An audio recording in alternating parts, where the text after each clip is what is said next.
दिल सा दिल के रिश्ता हम जोड़ ले लिए। दिल सा दिल के रिश्ता हम जोड़ ले लिए। आहा का अपन साथी हम मान ले लिए। आहा का अपन साथी हम मान ले लिए।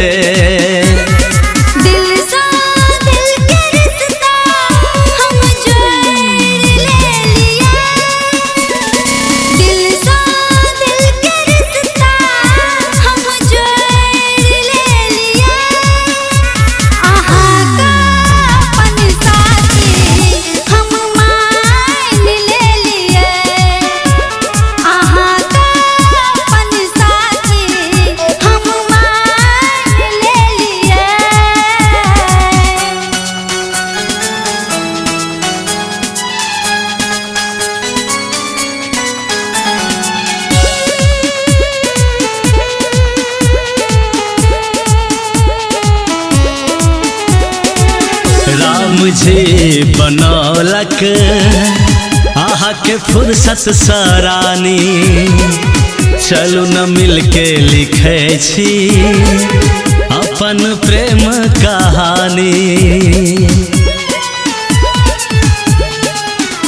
हो राम जी बनौलक आहा के फुर्सत सरानी। चलू न मिल के लिखे छी अपन प्रेम कहानी।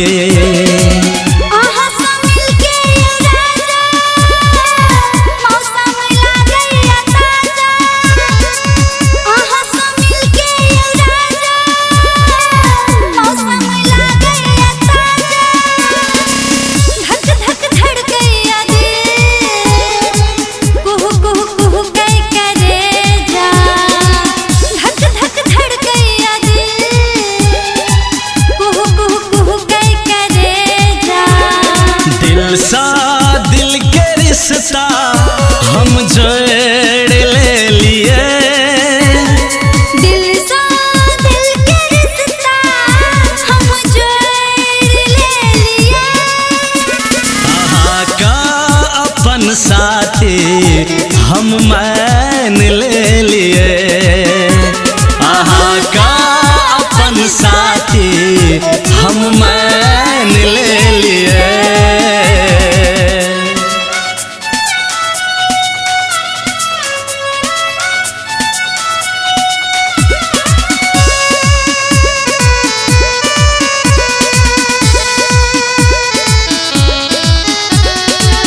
जब हर ताकै छी सजनी आहा के चेहरा आबैया। आहा बिना हमरा और कियो नहीं भावैया।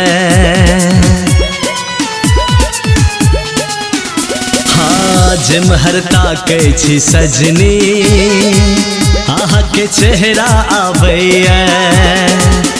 आहा बिना हमरा और कियो नहीं भावैया।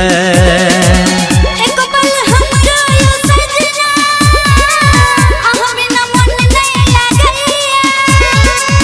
एक पल हमरो यो सजना आहा बिना मन नहीं लागैया।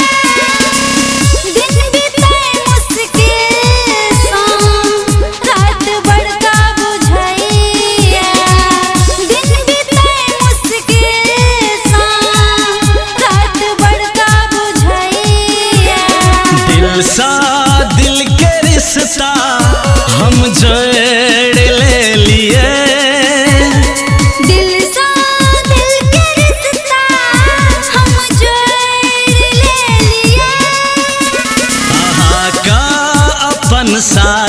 हम मैं